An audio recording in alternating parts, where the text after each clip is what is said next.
नमस्कार दोस्तों, स्वागत है आप सभी का भावना साइकोलॉजी क्लासेस में। और हमारा क्लास 12th का चैप्टर 5 चल रहा है, थेरेपेटिक अप्रोचेस, जिसके अंदर हमने थेरेपीज के बारे में डिस्कस किया था। वन बाय वन हमने सारी थेरेपीज इसके अंदर डिस्कस की थी। और जो हमारी लास्ट क्लास रही है उसमें हमने बायोमेडिकल थेरेपी के बारे में पढ़ा था। और उसके अलावा हमने पढ़ा था कि एथिक्स इन साइकोथेरेपी, साइकोथेरेपी के अंदर कौन कौन से एथिक्स हमें फॉलो करने पड़ते हैं एक थेरेपिस्ट की। क्या मतलब कि मोरल्स बनते हैं, क्या एथिक्स बनते हैं जो उसको फॉलो करने पड़ते हैं साइकोथेरेपी करते वक्त, साइकोथेरेपी के सेशन के अंदर। ठीक है, कि बेसिकली उसका क्या गोल होता है, क्या नहीं होता।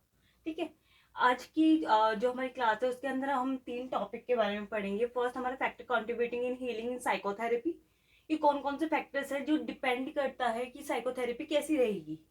उसके अलावा हम पढ़ेंगे RCI rehabilitation council of India के बारे में। उसमें कि उसका मेंटल हेल्थ में मतलब क्या क्या योगदान होता है, उसका क्या पर्पस होता है, इसके अंदर थोड़ा सा ही दिया गया है हमारे 11th class, sorry 12th class की बुक के अंदर, एनसीईआरटी की। और उसके कुछ मेथड्स दिए गए हैं बहुत छोटा सा मतलब कि पैराग्राफ के अंदर। ठीक है, उसके अलावा जो हम पढ़ेंगे कुछ अल्टरनेटिव थेरेपीज के बारे में पढ़ेंगे। अल्टरनेटिव थेरेपीज के अंदर योगा, मेडिटेशन और ब्रीदिंग एक्सरसाइज, इनके बारे में दिया गया है। ठीक है, तो हम फर्स्ट देर न करते हुए फर्स्ट टॉपिक के अंदर आते हैं, factor contributing in healing in psychotherapy के। तो कौन कौन से फैक्टर हैं जो डिपेंड करता है जिनके ऊपर कि हमारे साइकोथेरेपी जो सेशन रहेंगे वो कितने सक्सेसफुल रहेंगे। तो फर्स्ट हमारा आता है टेक्निक्स का इम्प्लीमेंटेशन। टेक्निक्स तो हमने पढ़ ली, साइकोथेरेपीज हमने पढ़ ली कैसे होती है, कौन कौन सी टेक्निक्स है उसके अंदर, वो हमने पढ़ लिया। लेकिन उसको इम्प्लीमेंट कितने अच्छे से किया गया है, मतलब कि हमने पढ़ लिया लेकिन हम उसको इम्प्लीमेंट ही अच्छे तरीके से नहीं करते या इम्प्लीमेंट ही नहीं करते तो उस चीज का कोई फायदा नहीं है। तो थेरेपिस्ट को चाहिए कि वो उन टेक्निक्स को जो उसने पढ़ी हैं उनको अच्छे से इम्प्लीमेंट करे। ये हमारी होगी फर्स्ट फैक्टर। नेक्स्ट हमारा आता है थेरेपिएटिक अलायंस। थेरेपिएटिक अलायंस के बारे में हमने इस चैप्टर में स्टार्टिंग में पढ़ा था बिल्कुल, कि थेरेपिएटिक अलायंस होती क्या है, कि कैसे एक थेरेपिस्ट और क्लाइंट अच्छे से एक दूसरे के साथ बातें शेयर कर पाते, कितना अच्छा उनका बॉन्ड हो जाता है कि वो फ्रीली मतलब कि एक दूसरे के साथ बातें डिस्कस कर सके, या फिर क्लाइंट इतना कंफर्टेबल हो जाए कि वो अपनी जो स्ट्रेस है उनके सामने रख सके, ये मेरे साथ क्या प्रॉब्लम है। ठीक है, तो जितना अच्छा थेरेपेटिक अलायंस बनेगा उतनी अच्छी हमारे साइकोथेरेपी के सेशंस जाएंगे। ठीक है, उतनी सक्सेसफुल हो जाएगी। नेक्स्ट हमारा आता है कैथरेसिस। अब ये होता क्या है, ये हमारा फैक्टर है कि आउटबर्डन इमोशंस का।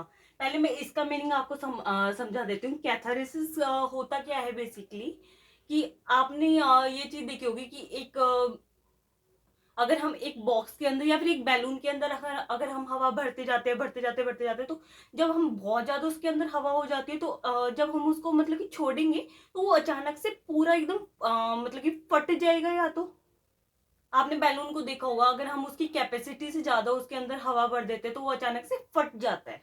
ठीक है, और अगर उसमें कम हवा भरेंगे तो वो नहीं फटता उतना, कि मतलब उसको झेल लेता है, उसकी हवा को झेल लेता है। तो कैथेरेसिस बेसिकली यही होता है कि आउटबर्स्ट हो जाना, कि किसी चीज के अंदर हम कोई चीज डालते जा रहे तो वो फट जाती है उसके बाद। ऐसे ही हमारे आउटबर्डन इमोशंस होते हैं, कि हमारे जो इमोशंस होते हैं, हमारी बॉडी जितने इमोशंस सहन कर सकते हैं वो कर लेगी। लेकिन एक टाइम ऐसा आएगा कि जब वो सहन नहीं कर पाती और वो आउटबर्ड कर देती है, मतलब कि अपने इमोशंस को बाहर बॉम्ब की तरह निकाल देती है। ठीक है, और अगर आप मतलब कि अपनी इमोशंस को डेली बेसिस पे शेयर करते हैं किसी के साथ, तो यकीन मानिए आप उतने फ्रस्ट्रेशन लेवल पे नहीं पहुंचेंगे कि आपका अचानक से मतलब कि ऐसा हो आपके साथ कि अचानक से मतलब कि अपने इमोशंस को एकदम ब्लास्ट की तरह निकले, या ऐसा कोई कदम उठा लोगे जिससे ब्लास्ट हो जाए मतलब कि बिल्कुल आपके इमोशंस। तो फ्रस्ट्रेशन ऐसे नहीं होनी चाहिए। आपको डेली बेसिस पे ऐसे आपके कुछ फ्रेंड्स होने चाहिए, फैमिली मेंबर्स होने चाहिए, जिनको आप जो आपको सपोर्ट करें, या फिर आप भी सपोर्ट करो अपने फैमिली मेंबर्स को, उनके साथ अपनी बातों को शेयर करना सीखिए। अगर आप शेयर करोगे तो आपका भी स्ट्रेस नहीं होगा। ठीक है, तो थेरेपिस्ट हमारे क्या करते हैं, कैथरेसिस ही करते हैं कि उनके अंदर जो इमोशंस दबे हुए रह गए हैं उनको वो निकालते हैं, ताकि वो हील हो पाए अच्छे से, कि उसकी स्ट्रेस खत्म हो पाए। अगर अंदर से निकल जाएंगे उनके जो प्रॉब्लम्स है, स्ट्रेस है, नेगेटिव थिंकिंग है, तो वो क्या होगा, वो ऑटोमेटिकली हील हो जाएंगे, तो हमारा साइकोथेरेपी का सेशन सक्सेसफुल हो जाएगा। नेक्स्ट हमारा आता है कौन सा फैक्टर, कि क्लाइंट फैक्टर भी बोल सकते हो, या फिर हम बोल सकते हैं थेरेपिस्ट फैक्टर भी बोल सकते हैं यहाँ पे, कि क्लाइंट कितना मोटिवेटेड है, थेरेपी जो सेशन हो रहे हैं उससे कितना एक्सपेक्टेशन है उसकी, वो कितना इम्प्रूवमेंट करना चाहता है।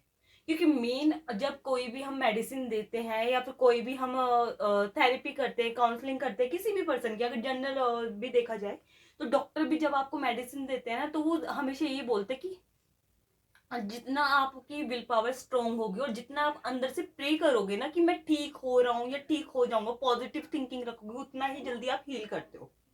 ठीक है, तो क्लाइंट का मोटिवेट होना, एक्सपेक्टेशन मतलब कि करना ये कि मैं हील हो जाऊंगा, बहुत ही यहाँ पे मायने रखता है। क्योंकि जब तक क्लाइंट नहीं चाहेगा आप उसको इम्प्रूव, उसको हील नहीं कर सकते। ठीक है, ऐसे ही थेरेपिस्ट का भी होता है कि थेरेपिस्ट कितना मोटिवेटेड है, कितना मतलब कि वो चाहता है, या कितना मतलब कि अच्छे से वो थेरेपी को करता है। ठीक है, वो भी डिपेंड करता है। नेक्स्ट हमारा आता है rehabilitation council of mental health. ठीक है, मेंटल हेल्थ, इसके अंदर क्या होता है, ये चाहते हैं जो ये वर्क करती है रिहैबिलिटेशन काउंसिल, वो दो कंपोनेंट्स पे वर्क करती है। जो इनका ट्रीटमेंट होता है वो दो कंपोनेंट पे होता है। एक तो रिडक्शन इन स्ट्रेस, इनका मेन गोल क्या होता है कि स्ट्रेस को कम करना, और improvement in the quality life बोल सकते हो, इम्प्रूवमेंट इन लाइफ क्वालिटी बोल सकते हो, कि जो आपकी क्वालिटी ऑफ लाइफ है वो इम्प्रूव हो, ग्रो करे। तो जितनी अगर आपकी लाइफ से स्ट्रेस हट जाएगा, ऑटोमेटिकली आपकी लाइफ इम्प्रूव हो जाएगी। तो ये दो चीजों पे वर्क करती है।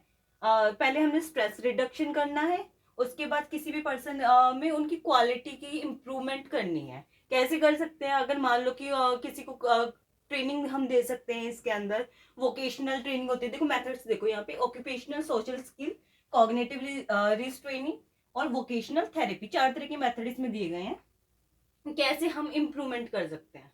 रिडक्शन इन स्ट्रेस हमने पढ़ा ये थेरेपीज वगैरह का। इसके अंदर है improvement in the life of quality of patient, client, what. ठीक है, तो मेथड्स के अंदर क्या आता है, ऑक्यूपेशनल थेरेपीज के अंदर आ जाती है। ऑक्यूपेशनल थेरेपी के अंदर जैसे कि हम ऑक्यूपेशन इसमें आ रहा है वर्ड, उससे आप पता लगा सकते हो। ऑक्यूपेशन का मतलब क्या है कि उन्हें मतलब कुछ ऐसा सिखाना जिससे वो अपना अर्न कर सके, मतलब पैसे अर्न कर सकते हैं। इसके अंदर कैसे कैसे ट्रेनिंग होती है, पोर्ट्री मेकिंग होती है, आपको सिखाए जाते हैं पोर्ट्री कैसे बनाते हैं। कैंडल मेकिंग इसके अंदर आता है, आपको कैंडल मतलब बनाना इसके अंदर सिखाते हैं। उसके अलावा भी काफी सारी चीजें इसमें, पेपर से क्राफ्ट मेकिंग आता है, काफी सारी चीजें इसके अंदर आ जाती हैं।